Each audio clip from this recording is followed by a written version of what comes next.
Le financement intermédiaire a fait l'objet d'une réforme. Cette réforme a eu lieu au cours des années 90 et elle s'est caractérisée par deux mesures relatives au financement intermédiaire. Première mesure concernait la déréglementation. Dans ce cadre, on a procédé à un désencadrement du crédit, 2. à une libéralisation des taux d'intérêt, 3. à un assouplissement progressif des emplois obligatoires.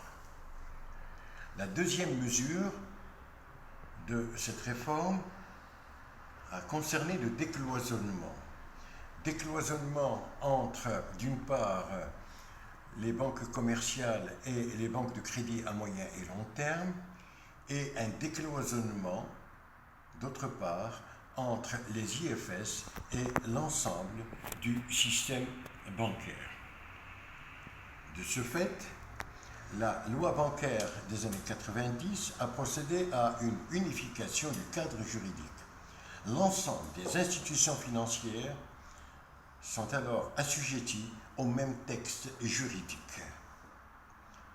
De ce fait, il n'y a plus d'institutions financières spécialisées, il n'y a plus de banques commerciales, il n'y a plus de banques de crédit à moyen et long terme. L'ensemble de ces institutions sont qualifiées d'établissements de crédit.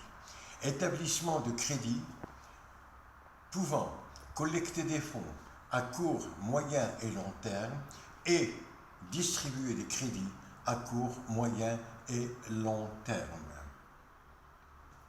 Cela a donc permis, ou plutôt devait permettre, d'accroître les modalités de financement de l'économie, modalités de financement par endettement de l'économie. Il était alors possible de dire que, de ce fait, on s'inscrivait de plus en plus dans le cadre d'une économie d'endettement, c'est-à-dire un financement par voie bancaire. La loi de 2006, la loi bancaire de 2006 et de 2014 a adjoint à l'ensemble de ces établissements la CDG, la Caisse de dépôt et de gestion, la CCG, la Caisse centrale de garantie, les services financiers de Belgium, les banques offshore, ainsi que les banques ou associations de microcrédit. On a inclus aussi dans les organismes de financement toutes les entreprises qui ont pour profession habituelle le conseil et l'assistance en matière de gestion de patrimoine, ainsi que celles qui effectuent des opérations d'intermédiation en matière de transfert de fonds.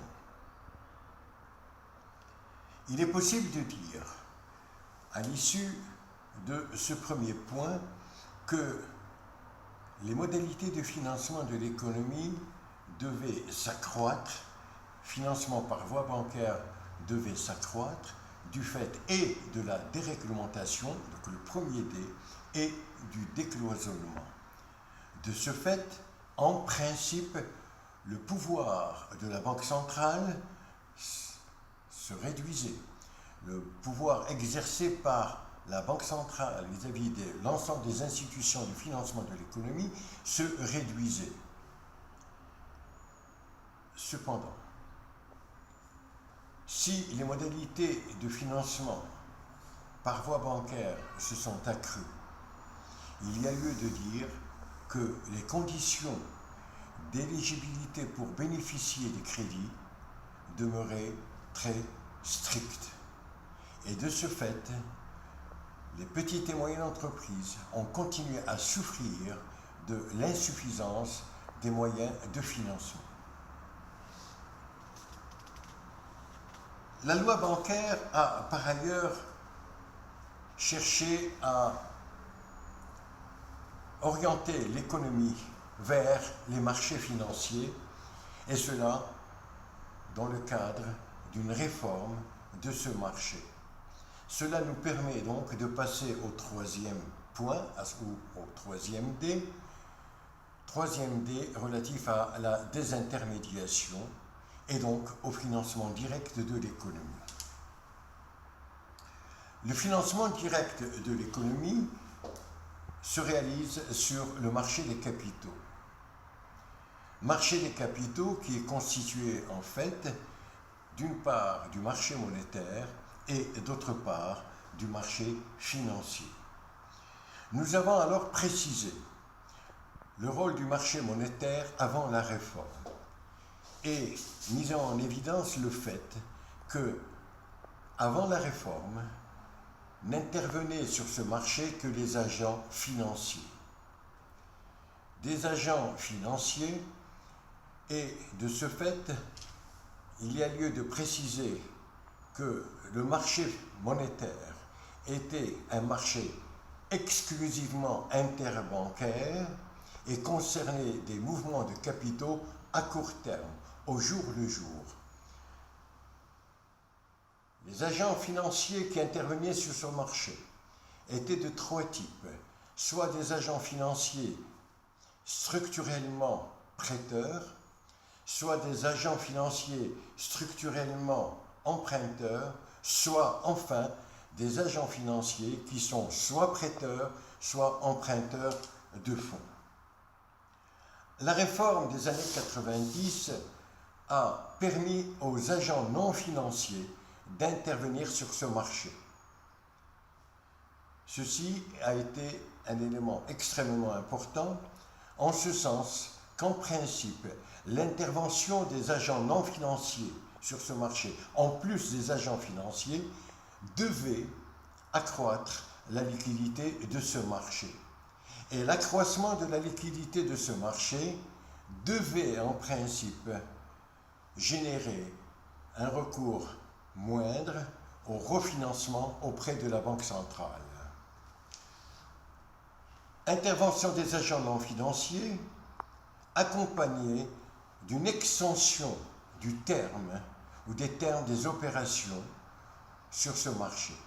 On a ainsi permis la réalisation de mouvements de capitaux à court, moyen et long terme, et cela grâce à l'institution des titres de créances négociables, les TCN. Si dans un premier temps, et avant la réforme, le marché monétaire se distinguait par des mouvements à court terme, par opposition bien entendu au marché financier qui lui devait se caractériser par des mouvements de long terme. Le fait d'étendre le terme des mouvements de capitaux sur ce marché a permis donc de rompre la frontière entre d'une part le marché monétaire et d'autre part le marché financier. Le marché financier, comme cela a été précisé, est un marché qui se caractérise par des mouvements de capitaux à long terme.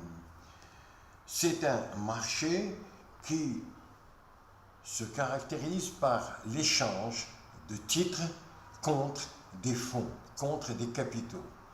Ces titres sont de deux types, des actions et des obligations. Nous avons alors précisé ce qu'est une action et ce qu'est l'obligation. Et avons précisé par la suite que ce marché a fait aussi l'objet d'une restructuration, et une restructuration qui devait permettre de passer progressivement d'une économie d'endettement vers une économie de marché financier.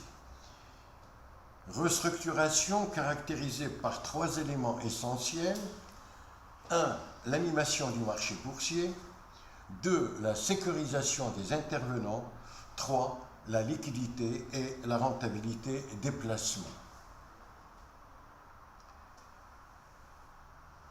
Il est possible de dire que du fait du nombre d'entreprises cotées sur ce marché, celui-ci ne peut assurer un financement adéquat de l'économie, et de ce fait, l'économie marocaine continue à se caractériser par un financement axé en grande partie sur l'endettement.